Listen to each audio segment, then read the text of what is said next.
Major funding for Immortality Now was provided through an educational grant from Hotze Vitamins. Founded in 1993 by Dr. Stephen F. Hotze, Hotze Vitamins is committed to delivering only the finest quality vitamins and supplements to meet your patient's needs. Now offering customized vitamin packs, Hotze Vitamins is making it easier than ever for your patients to get well naturally. For more information, visit client.hotzevitamins.com.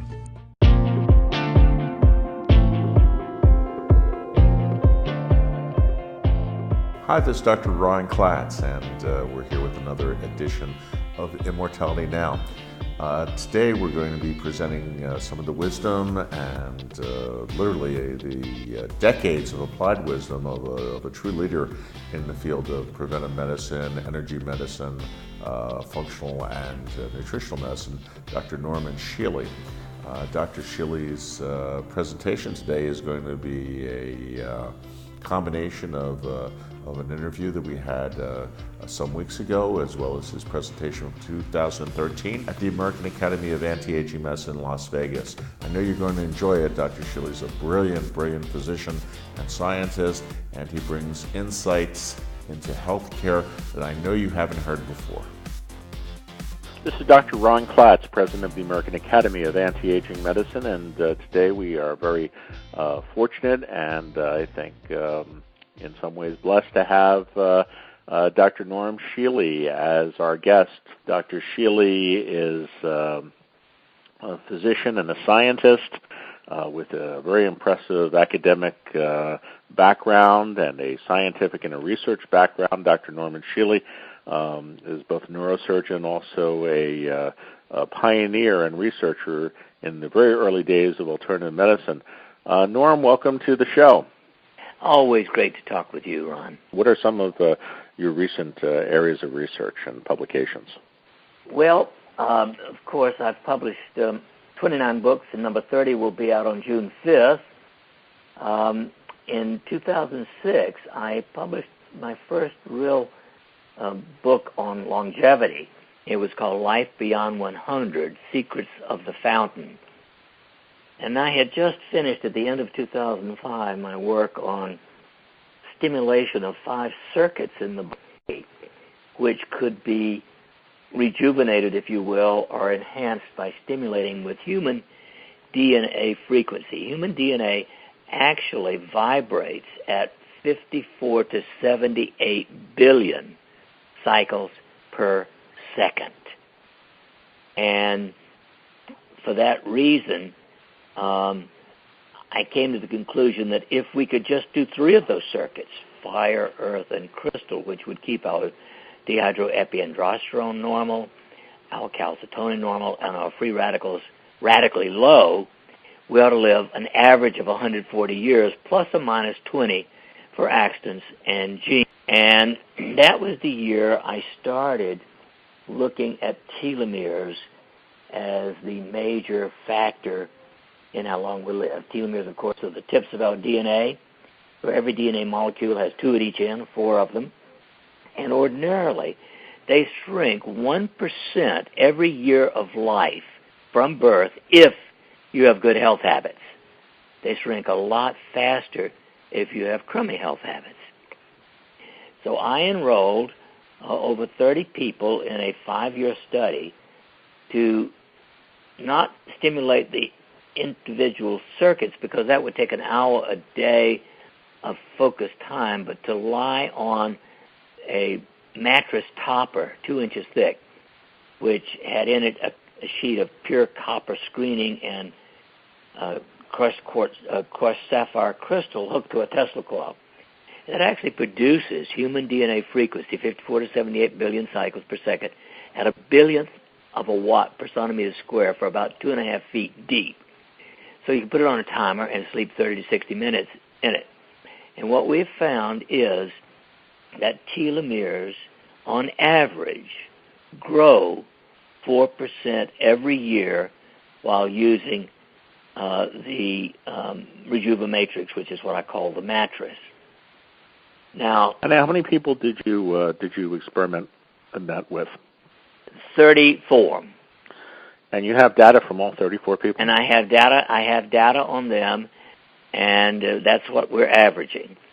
Now, a year ago, in early April last year, when I measured my telomeres and saw that they were growing well, I decided to stop using the mattress to using the oils to stimulate the 3 major acupuncture circuits, because I had found over the previous couple of years that if we used specific blends of essential oils, we could actually activate a 13-point circuit in 30 seconds.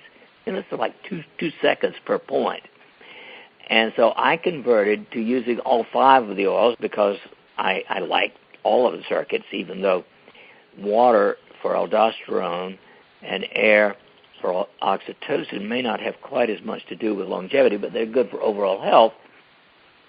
And my telomeres, this April, 1 year after starting to apply what I call transcutaneous acupuncture across the skin, that is, the oils actually cross through the skin but without any physical penetration, just chemical penetration, and it activates the acupuncture points quite as well as electrical stimulation, and my telomeres grew 4.4 additional percent just by doing that in the last year. So my telomeres now, at 81 years of age, are equal to the average 45-year-old telomere. And what changes have you seen in yourself? Are there any objective physiologic changes that you can point to that are associated with shortened telomeres? I think it's just energy, Ron. My energy is better than that of most people at almost any age. Well, I mean, at 81, most people are unfortunately in the grave. Well, that's true. Average is 78 in this country, and for men, of course, it's a little bit less than that on average. But it's. I mean, from that point of view, you're doing much better than certainly the average. But I know you, Norm, and you are you have boundless energy, and for you don't look like 81, you don't act like 81, and you attribute that in large part to this telomere modification program. Yes, I do. I have to say that at least over these last 8 years, I honestly believe that has made a huge difference in my overall health and potential longevity. How about the people in your study? What are their reports? Are there Well, in general, it's the same thing. They feel good. They have more energy, and their telomeres are growing. And it's interesting, by the way, because there was a study that just came out in the last week that showed that high levels of telomerase in people with shorter telomeres actually increase your risk of early death. And, of course, there are some products that have been pushed for the last 8 and more years that are supposed to increase telomerase, the enzyme at the tips of the telomeres. I have never done anything about telomerase because we know that increased telomerase is also prevalent in many cancers. And so I'm interested in telomeres growing but without excess production of telomerase. Over the last 40 years, I've concentrated to a great extent on the use of energy to help people who failed conventional medicine. And this is what we have to deal with.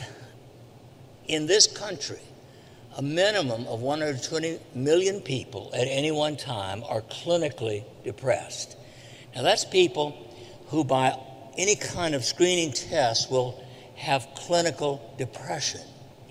There's another equal number of people who have what I call a subclinical depressive miasma. They're not clinically depressed, but they're about 2 points away from it on any of your screening scales. And I've been asked many times, why are so many people depressed? I wrote a book several years ago called Life Beyond 100. And when I went out to 42 cities talking about living 140 years if you did proper things, I found the vast majority of people not only didn't want to live 100 years, let alone 140, but they were angry at the thought of living beyond 100 or even 200. And several reporters say, why are so many people depressed? And I said, well, for 5,000 years, women have been put down by every religion in the world. And that's got to be the most stupid thing, because we all come out of a woman and we wouldn't be here without her. Secondly, for 2,000 years, the church has said we're all sinners, conceived and born in sin. It's a surprise that any of us can wind up not depressed. And so depression to me is the underlying illness that pervades everything and is ultimately, to a greater or lesser extent, a part of virtually every known psychological, mental, emotional disorder. Now, migraine is not nearly as common, only about 30 plus million Americans. Anxiety, of course, is at least 100 plus million people. Fibromyalgia, 4 to 6 million. Ruptured disc, around 500,000 people. Chronic back pain, 100 plus million. I mean, you add all these together, except some of them, of course, overlap, but it's really a majority of people have some kind of problem. And yet, I'm sure that most of the physicians in this room and in this organization are quite aware of this. For most illnesses, drugs not only are not needed, they often make the situation worse. So the reason for, I think, all of the complementary, alternative, integrative, holistic, all the things that have come on the scene in the last 30 years, the reason that is popular is exactly what John Knowles said back in 1977. 99% of us are born healthy and made sick as a result of human misbehavior.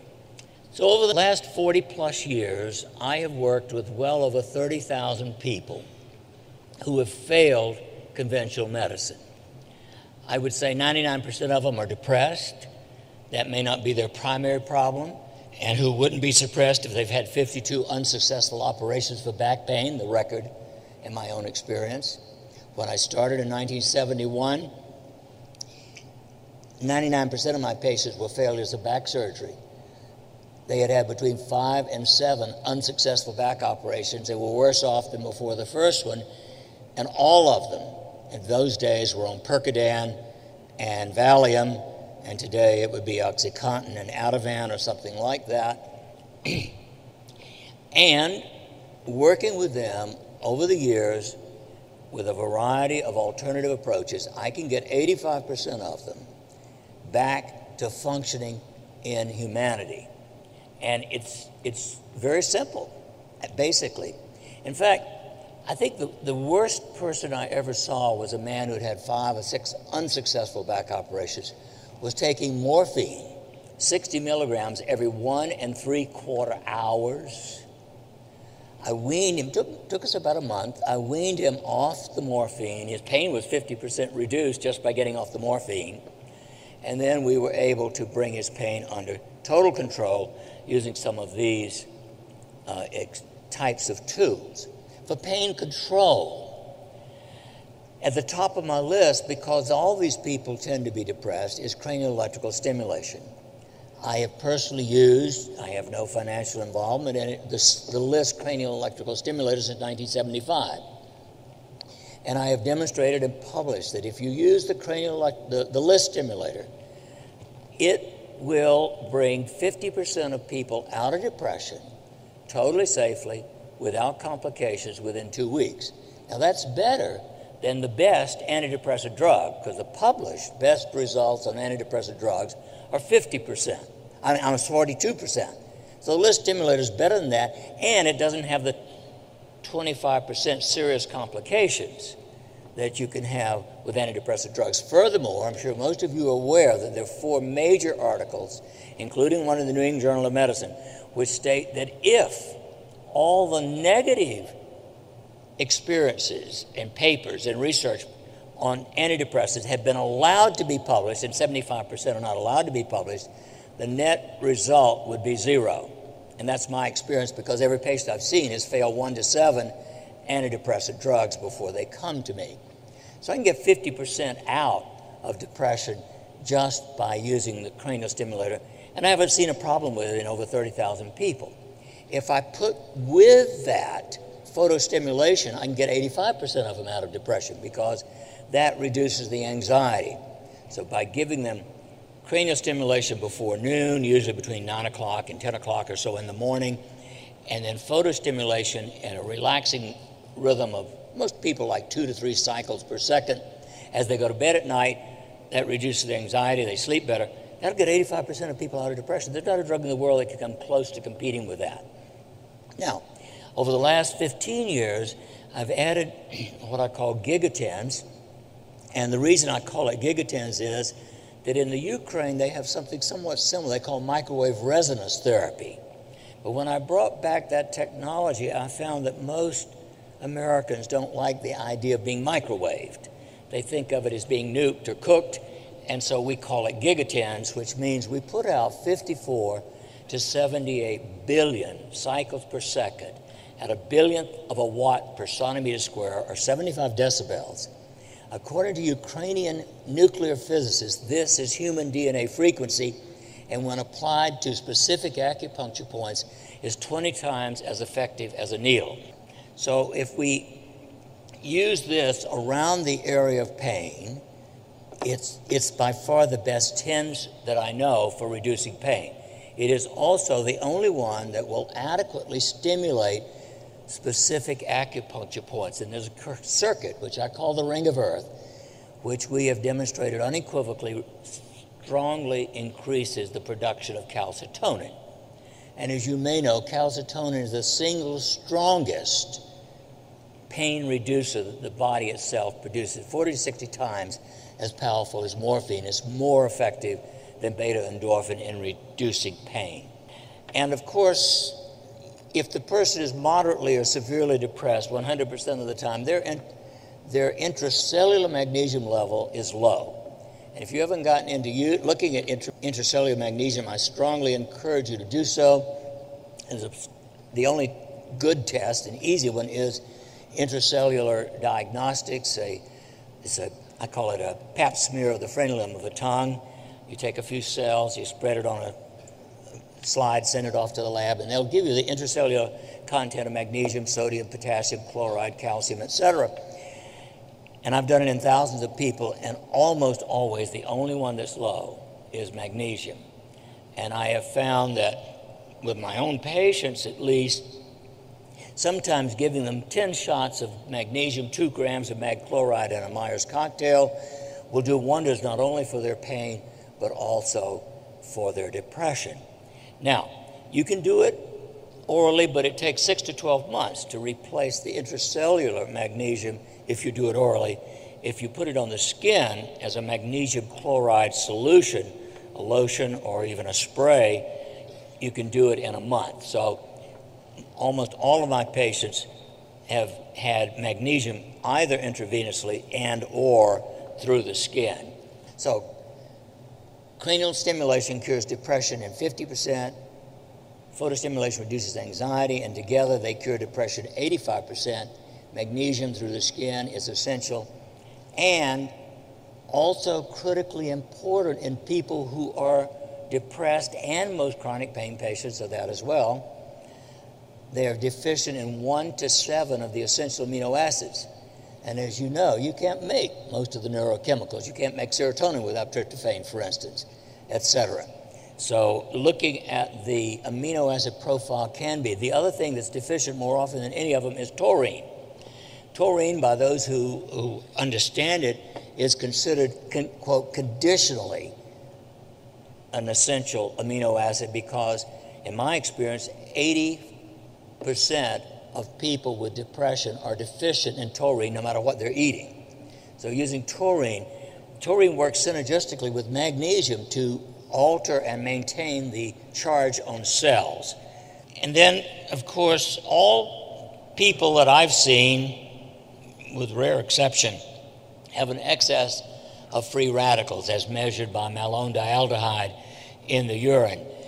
And I have been looking for what I call the holy grail of free radical reduction for the last 15 years, and I've not found anything that you could take by mouth that will reduce free radicals more than about 45%.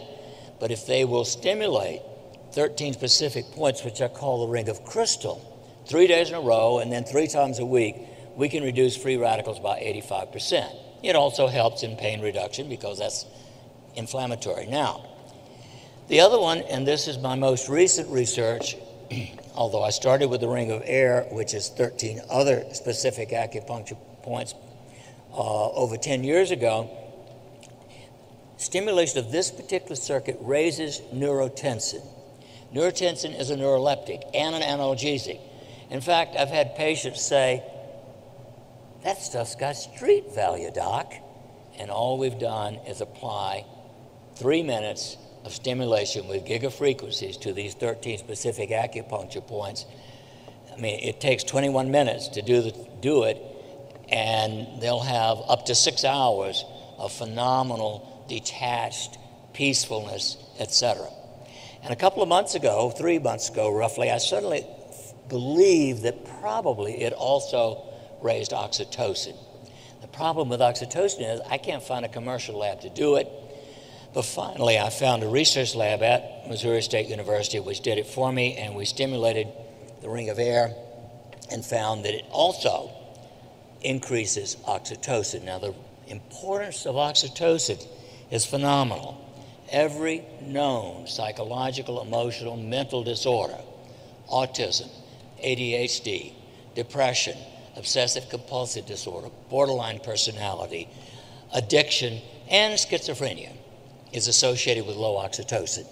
There are numerous studies now showing that if you give intranasal sprays of oxytocin, it is therapeutic. There are no long-term studies because it's expensive. You have to do it 3 or 4 times a day. I predict that if it's done long-term, you're going to get significant nasal atrophy because of all that irritation of the nasal mucosa. But we've now found a way of raising oxytocin all with the gigafrequency, but also with a mixture of essential oils. And I've got 300 people now in which we've used these essential oils, and 99% of them feel tremendously joyous, relaxed, and peaceful just by putting this essential oil on these 13 specific points.